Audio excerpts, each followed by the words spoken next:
Hello my dear students and welcome back again. Today I am going to start class 7th Geography NCERT textbook chapter 4th and that is air. First of all, what is air?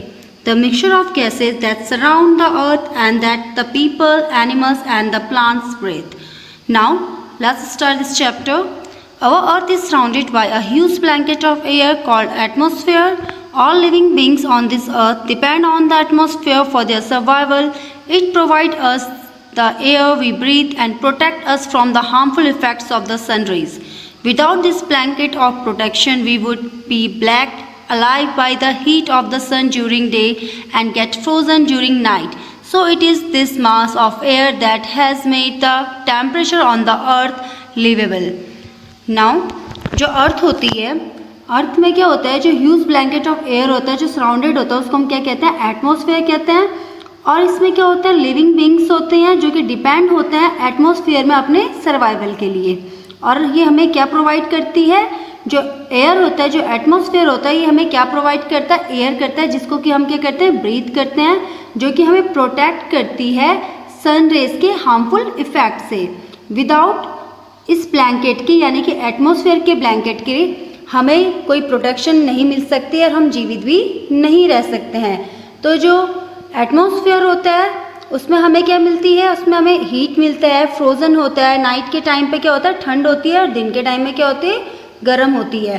तो जो ये मास है ये किस पे depend होता है, temperature पे डिपेंड होता है. Composition of the atmosphere. Do you know that the air we take in while breathing is actually a mixture of many gases?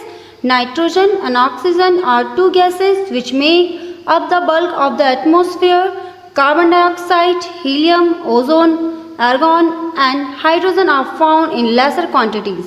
Apart from these gases, tiny dust particles are also present in the air. The pie chart gives you the percentage of different constituents of air in figure 4.1. Nitrogen is the most plentiful gas in the air. When we inhale, we take some amount of nitrogen in our lungs and exhale it. अब हमारे पास है atmosphere का कितना composition है. तो आपको पता है कि जो हम एयर लेते हैं वो क्या है, एक्चुअली वो क्या है, मिक्सचर है बहुत सारी गैसों का. फर्स्ट इसमें क्या है, नाइट्रोजन और ऑक्सीजन ऐसी दो गैस है जो कि क्या होती है, एटमॉस्फेयर में पाई जाती है, ज़्यादा अमाउंट में पाई जाती है. और जो कार्बन डाइऑक्साइड है, हीलियम है, ओजोन, आर्गन और हाइड्रोजन है, ये लेसर क्वांटिटीज़ में पाई जाती है. तो इन गैसों में टीनी टीनी क्या होते हैं, छोटे छोटे पार्टिकल्स होते हैं जो कि कहाँ प्रेजेंट होते हैं, एयर में प्रेजेंट होते हैं. तो जैसे कि यहाँ पर एक पाई चार्ट है, इसमें बताया गया है ऑक्सीजन का परसेंट कितना है हमारे एटमॉस्फेयर में, 21, नाइट्रोजन का है 78% और जो ऑल अदर गैसेज है 0.4, आर्गन 0.93% एंड कार्बन डाइऑक्साइड 0.03%. तो हम इस फिगर में देख सकते हैं कि ये एक पाई चार्ट है जिसमें क्या दिए गए हैं, अलग अलग गैसों के परसेंटेज दिए हैं जो कि हमारे एटमॉस्फेयर में प्रेजेंट है. तो जो ये नाइट्रोजन है ये सबसे ज़्यादा है. और हम क्या करते हैं, जब हम इनहेल करते हैं, सांस लेते हैं, तो उसमें कुछ अमाउंट ऑफ नाइट्रोजन भी होता है जो कि हमारी लंग्स के साथ क्या होता है, एक्सहेल कर लेता है. लेकिन जो प्लांट्स होते हैं उनके नीड्स के लिए नाइट्रोजन क्या होता है, बहुत ज़्यादा ज़रूरी होता है, क्योंकि उनके सर्वाइवल के लिए नाइट्रोजन का होना बहुत ज़्यादा इम्पॉर्टेंट है. Nitrogen directly from the air. Bacteria that live in the soil and roots of some plants take nitrogen from the air and change its form so that plants can use it. तो क्या होता है कि जो nitrogen होता है वो directly air के थ्रू प्लांट्स लेते हैं और जो बैक्टीरिया होते हैं वो सॉइल और रूट्स और कुछ प्लांट्स में होते हैं जो कि क्या करते हैं, नाइट्रोजन लेने का काम करते हैं. कहाँ से, एयर से, और चेंज करते हैं अपनी फॉर्म में ताकि जो प्लांट्स हैं वो क्या कर सके, उस नाइट्रोजन को यूज़ कर सके. Oxygen is the second most plentiful gas in the air. Humans and animals take oxygen from the air as they breathe. Green plants produce oxygen during photosynthesis. In this way, oxygen content in the air remains constant. If we cut trees, then this balance gets disturbed. और second number पे हमारे atmosphere में सबसे ज़्यादा gas कौन सी है, oxygen है, जो कि बहुत ज़्यादा इम्पॉर्टेंट है. किसके लिए, ह्यूमन बींग्स के साथ साथ एनिमल्स के लिए भी वो बहुत ज़्यादा इम्पॉर्टेंट है। और क्यों इम्पॉर्टेंट है? वो इसीलिए इम्पॉर्टेंट है क्योंकि जब हम ब्रीथ करते हैं तो हम क्या लेते हैं? ऑक्सीजन लेते हैं। Without oxygen we can't survive. तो जो ग्रीन प्लांट्स होते हैं वो क्या करते हैं? ऑक्सीजन को प्रोड्यूस करते हैं। कौन सी प्रोसेस में? फोटोसिंथेसिस की प्रोसेस में। तो जो फोटोसिंथेसिस होता है ये क्या होता है? एक ऐसी प्रोसेस होती है जिसमें क्या होता है कि सन की लाइट के थ्रू जो प्लांट्स होता है with the help of chlorophyll क्या करता है? अपना खाना बनाना शुरू करता है। प्लांट्स क्या करता है? फोटोसिंथेसिस की हेल्प से अपना खाना बनाता है और क्या करता है? जो ऑक्सीजन है उसको क्या करता है? प्रोड्यूस करता है। तो इस वे में जो ऑक्सीजन है ये क्या करता है? इसकी जो अमाउंट है वो क्या है? कांस्टेंट है। अगर हम क्या करेंगे कि जो ट्रीज हैं उन्हें हम कट कर देंगे, यानी कि हम अपने इकोसिस्टम को अनबैलेंस्ड कर देंगे, डिस्टर्ब कर देंगे, तो जो हमारा ऑक्सीजन का कॉन्टेंट है वो क्या हो जाएगा? लेस हो जाएगा और हमारे लिए क्या हो जाएगा? ब्रीथ करने में हमें बहुत ज़्यादा प्रॉब्लम्स क्रिएट हो सकती है। Carbon dioxide is another important gas. Green plants use carbon dioxide to make their food and release oxygen. Humans or animals release carbon dioxide. The amount of carbon dioxide released by humans or animals seems to be equal to the amount used by plants, which make a perfect balance. However, the balance is upset by burning of fuels such as coal and oil. They add billions of tons of carbon dioxide into the atmosphere each year. As a result, the increased volume of carbon dioxide is affecting the Earth's weather and climate. तो जो carbon dioxide होते हैं ये क्या है? Another important gas है। और जो ग्रीन प्लांट्स होते हैं वो किसका यूज़ करते हैं? कार्बन डाइऑक्साइड का यूज़ करते हैं। किस चीज़ के लिए? अपना खाना बनाने के लिए और ऑक्सीजन को रिलीज करने के लिए। जो ह्यूमंस और एनिमल्स हैं ये क्या रिलीज करते हैं? कार्बन डाइऑक्साइड को रिलीज करते हैं। इनहेल हम क्या करते हैं? हम ऑक्सीजन, यानी कि ह्यूमन और जो एनिमल्स होता है वो इनहेल तो ऑक्सीजन करता है लेकिन एक्सहेल कार्बन डाइऑक्साइड करता है। इसीलिए जो कार्बन डाइऑक्साइड जब रिलीज होती है ह्यूमंस और एनिमल्स के थ्रू तो उसका क्या होता है? इक्वल अमाउंट बैलेंस होता है, जो कि एक परफेक्ट बैलेंस होता है। लेकिन जब हम क्या करते हैं? फॉसिल फ्यूल्स को जलाते हैं, उनको बर्न करते हैं, जैसे कि कोल और ऑयल, तो इनसे क्या होता है कि जो बिलियंस ऑफ टन्स में जो कार्बन डाइऑक्साइड होता है वो एवरी ईच ईयर क्या होता है? एटमॉस्फेयर को डिस्टर्ब करता है, जिसके थ्रू क्या होता है कि जो कार्बन डाइऑक्साइड होता है इसका इफेक्ट ज़्यादा बढ़ जाता है, जो कि हमारे वेदर और क्लाइमेट को बहुत ज़्यादा नुकसान करता है। Structure of the atmosphere. Our atmosphere is divided into 5 layers starting from the Earth's surface. These are troposphere, stratosphere, mesosphere, thermosphere and exosphere. तो जो हमारा एटमॉस्फेयर है वो 5 लेयर्स में डिवाइड है अर्थ के स्टार्टिंग पॉइंट से। फर्स्ट है इसमें ट्रोपोस्फेयर, सेकंड है स्ट्रेटोस्फेयर, थर्ड है मेसोस्फेयर, फोर्थ है थर्मोस्फेयर एंड फिफ्थ है एक्सोस्फेयर। तो यहाँ पर ये फिगर है लेयर्स ऑफ एटमॉस्फेयर। तो स्टार्टिंग इसका कौन सा पॉइंट है? Troposphere, then stratosphere, mesosphere, thermosphere and exosphere. तो फर्स्ट स्टार्टिंग लेयर कौन है? Troposphere. This layer is the most important layer of the atmosphere. Its average height is 13 kilometer. The air we breathe exist hair. Almost all the weather phenomena like rainfall, fog and hailstorm occur in this layer. तो जो troposphere है ये layer बहुत ज़्यादा important है और ये अर्थ से कितनी हाइट में है? 13 किलोमीटर में है। और इस लेयर में ऑक्सीजन होती है जो कि हमारे ब्रीथ में एग्जिट करती है। तो इसीलिए ये क्या करती है? वेदर के फिनोमिना को भी इंक्लूड करती है। इसके थ्रू क्या होता है? इसी लेयर में रेनफॉल, फॉग एंड हेलस्टॉर्म भी अकर करते हैं। नेक्स्ट है stratosphere. Above the troposphere lies the stratosphere. It extends up to a height of 50 km. This layer is almost free from clouds and associated weather phenomena, making conditions most ideal for flying aeroplanes. One important feature of the stratosphere is that it contains a layer of ozone gas. We have just learned how it protects us from the harmful effect of the sun rays. तो हमारे पास जो next layer है वो stratosphere है और ये किसके ऊपर होती है? ट्रोपोस्फेयर के ऊपर होती है। तो ट्रोपोस्फेयर की हाइट कितनी थी अर्थ के ऊपर से? 13 किलोमीटर। और ट्रोपोस्फेयर में कौन सी गैस एग्जिट करती है? ऑक्सीजन गैस एग्जिट करती है। और इसकी हाइट कितनी है? 50 किलोमीटर। और ये एक ऐसी लेयर है जो कि ऑलमोस्ट फ्री है, क्लाउड है जहाँ पर, और वेदर भी है। और इसी कंडीशंस में क्या होता है, जो एरोप्लेन होता है वो क्या करते हैं, इसी लेयर में क्या करते हैं, फ्लाई करते हैं। कौन सी लेयर में? स्ट्रेटोस्फेयर में। और इसको हम क्या कहते हैं? लेयर ऑफ ओजोन गैस भी कहते हैं। और हमने पढ़ा है कि ये हमें किससे प्रोटेक्ट करती है? Harmful effect of sun rays से, यानी कि यूवी रेज से हमें प्रोटेक्ट करने का काम कौन करती है? स्ट्रेटोस्फेयर। नेक्स्ट है third layer, mesosphere. This is the third layer of the atmosphere. It lies above the stratosphere. It extends up to the height of 80 km. Meteorites burn up in this layer on entering from the space. जो हमारी third layer है वो mesosphere है। ये layer क्या होती है? Stratosphere के ऊपर होती है और इसकी हाइट कितनी होती है? 80 किलोमीटर होती है। इसमें मेटेरॉइड बर्न होते हैं इस लेयर में, जो कि स्पेस में होती है। Fourth layer is thermosphere. In thermosphere, temperature rises very rapidly with increasing height. Ionosphere is a part of this layer. It extends between. तो जो थर्मोस्फेयर है इसमें क्या होता है, जो टेम्परेचर होता है बहुत तेजी से बढ़ जाता है। और इसमें क्या होता है, आइनोस्फेयर क्या है, इसका एक पार्ट है। इस लेयर का कौन सा पार्ट है? आइनोस्फेयर इस लेयर का पार्ट है। और ये एक्सटेंड करती है 80 to 400 किलोमीटर। तो ये लेयर कितने के बीच में एक्सटेंड करती है? 80 to 400 किलोमीटर में एक्सटेंड करती है। This layer helps in radio transmission. In fact radio waves transmitted from the earth are reflected back to the earth by this layer.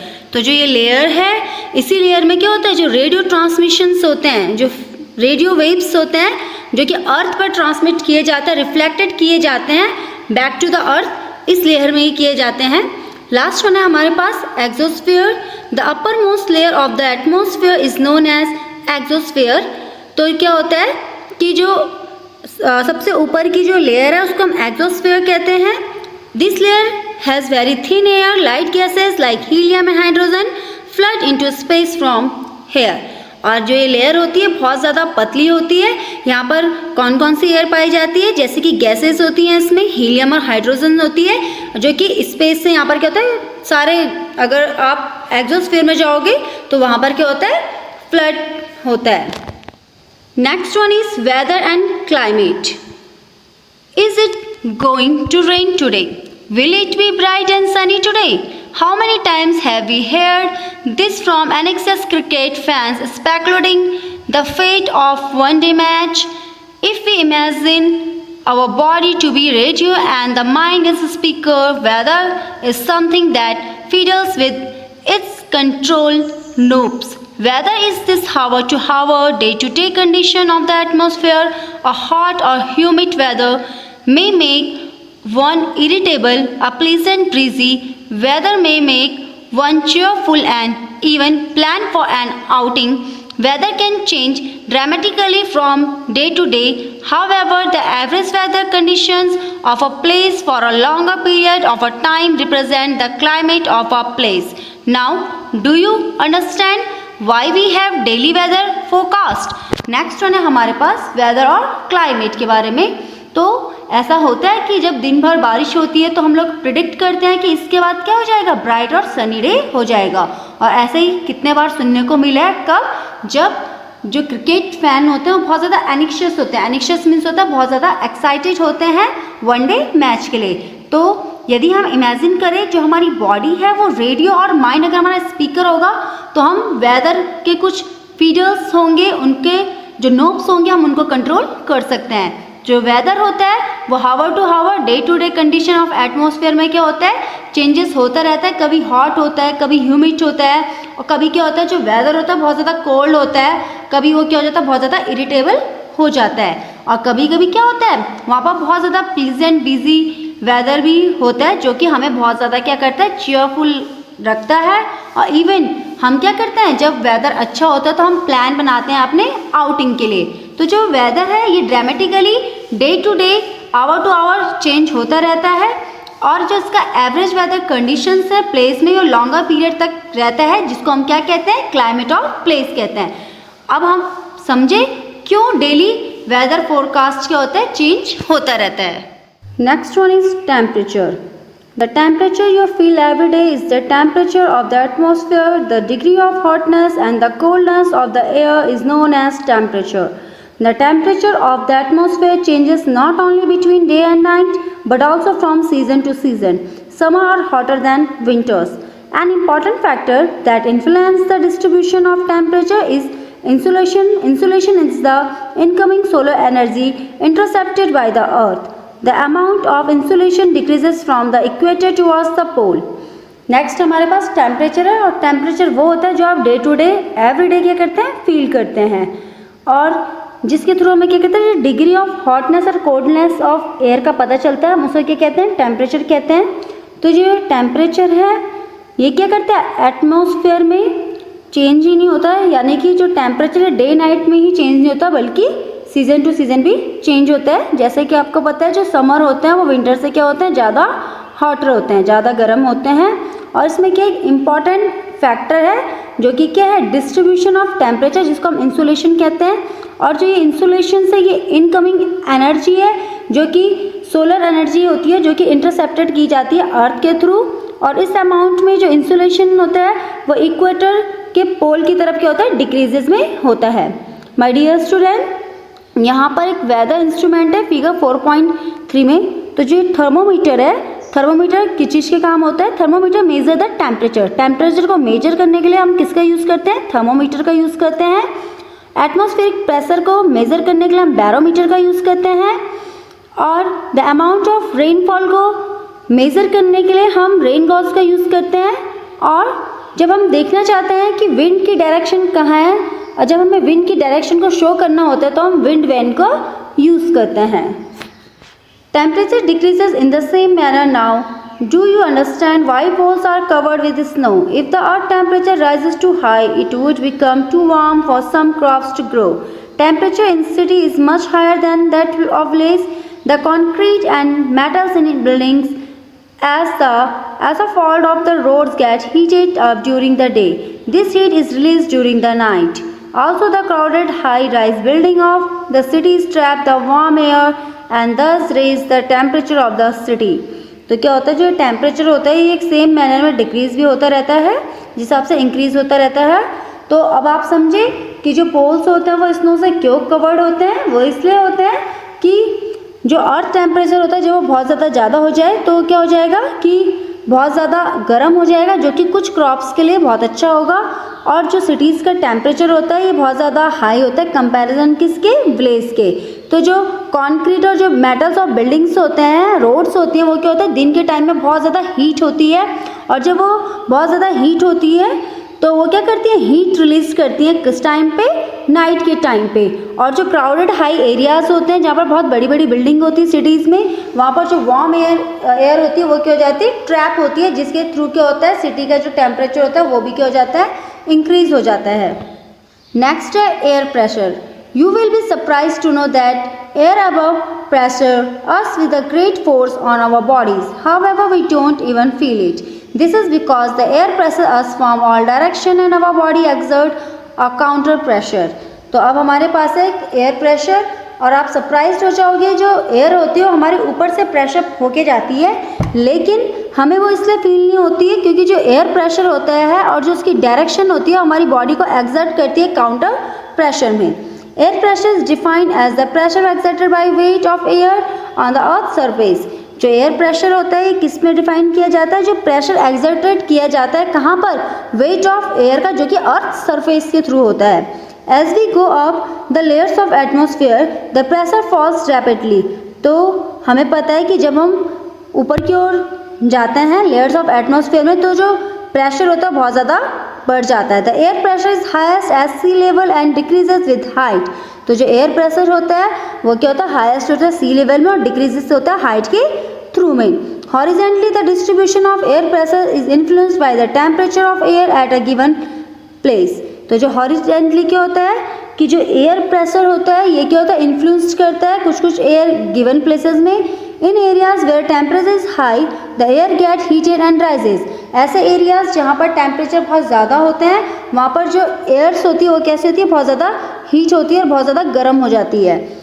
This creates a low pressure area और ये क्या create करती है, low pressure area create करती है। Low pressure is associated with cloudy skies and wet weather. और जो low pressure होता है वो कहाँ से एसोसिएट होता है, वो किस चीज़ को रिफर करता है, वो रिफर करता है क्लाउडी स्काई को और वेट वेदर को। Next one is in areas having lower temperature the air is cold. It is therefore heavy air sinks and creates a high pressure area.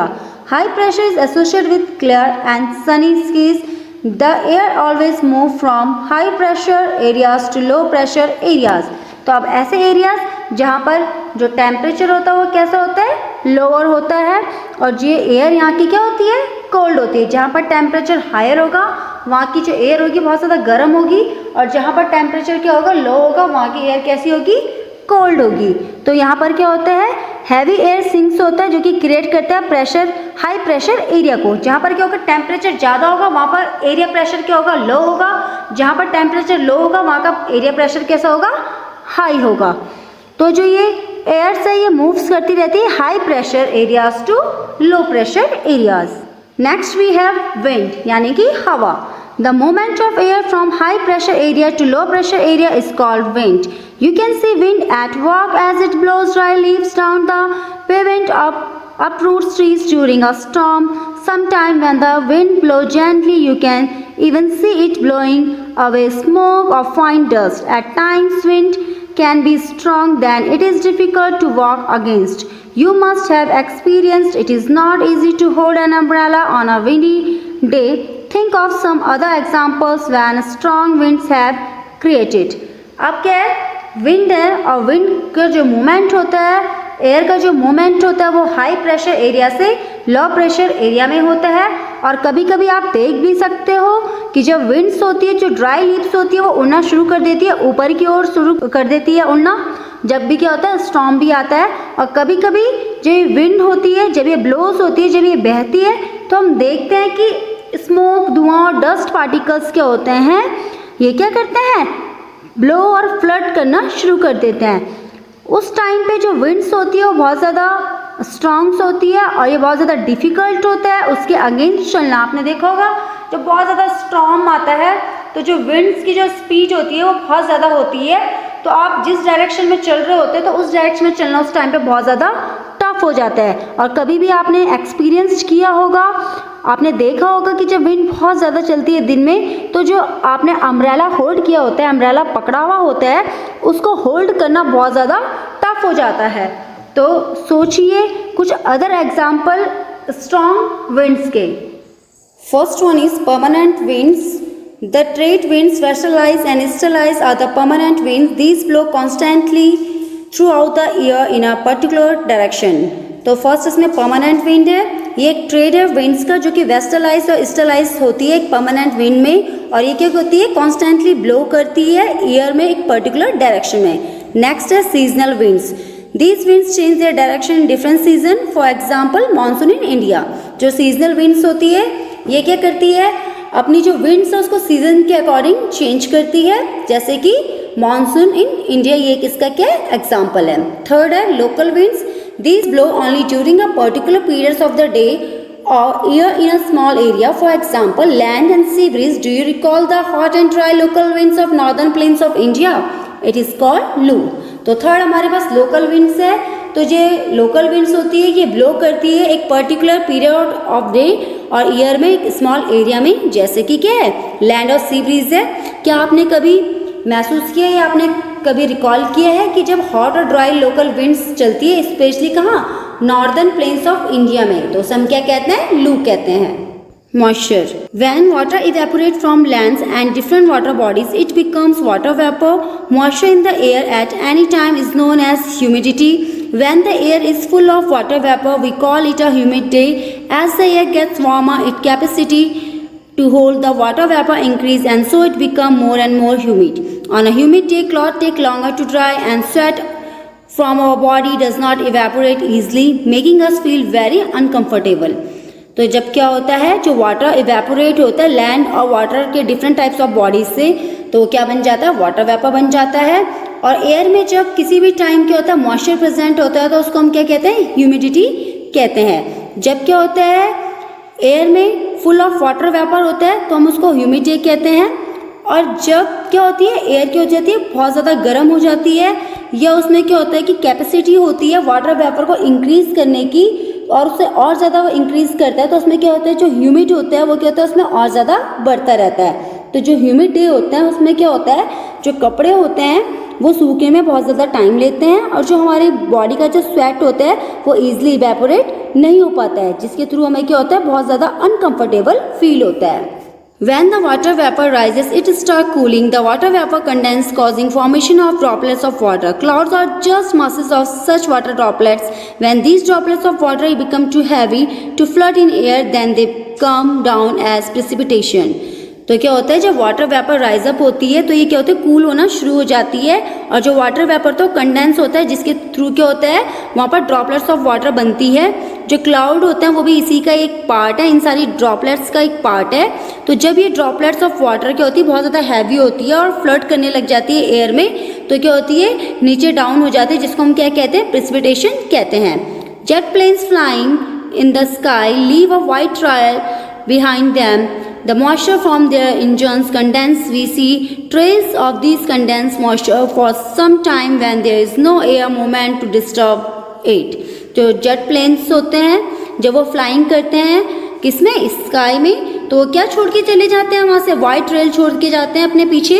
तो जो वाइट ट्रेल होता है उसमें भी क्या होता है, मॉइस्चर प्रेजेंट होता है, क्योंकि उसके जो इंजन्स को वो क्या करता है, कंडेंस करता है, जिसके थ्रू हम क्या कर सकते हैं, जब उसमें मॉइस्चर प्रेजेंट होता है तो हम उस ट्रेल्स को देख सकते हैं, उसके कंडेंस ऑफ मॉइस्चर ट्रेल को कुछ समय तक देख सकते हैं, यदि वहाँ पर कोई भी एयर उसको डिस्टर्ब ना करे। Precipitation that comes down to the earth in liquid form is called rain. Most of the groundwater comes from rainwater. Plants help preserve water. When trees on hillsides are cut, rainwater flows down the bare mountains and cause flooding of low-lying areas. On the basis of mechanism, there are three types of rainfall: the convectional rainfall, the orographic rainfall, and the cyclonic rainfall. तो क्या होता है कि जो प्रेसिपिटेशंस है वो क्या होती है, जब नीचे की ओर आती है, यानी कि अर्थ की ओर आती है, किसमें, लिक्विड फॉर्म में, उसको हम क्या कहते हैं, रेन कहते हैं। और ये क्या होती है, बहुत सारे ग्राउंड वाटर से आती है। तो जो प्लांट्स होते हैं वो हेल्प करते हैं, प्रिजर्व करते हैं, वाटर को होल्ड करते हैं, और ट्रीज जो हिल साइड में होती है उसको जब कट करते हैं तो जो रेन वाटर होता है वो फ्लो डाउन होता है माउंटेन से होकर, और कभी कभी ये क्या कॉज करती है, फ्लडिंग भी कॉज करती है कुछ एरियाज में। और इसके बेसिस में क्या होता है, जो इसकी मैकेनिज्म है, ये क्या होती है, जो रेनफॉल है ये तीन टाइप की इसमें बताई गई है। फर्स्ट है कन्वेंशनल, सेकंड है ऑरोग्राफिक रेनफॉल, एंड थर्ड है साइक्लोनिक रेनफॉल। तो यहाँ पर ये फिगर है साइक्लोनिक रेनफॉल का, जिसमें कोल्ड एयर है, वार्म एयर है। नेक्स्ट है ऑरोग्राफिक, यानी कि हम उसे रिलीफ रेनफॉल भी कह सकते हैं, जिसमें मॉइस्ट होता है एयर में प्रेजेंट। ये थर्ड है कन्वेक्शनल रेनफॉल, तो इसमें क्या आ रही है, सारी वार्म एयर है।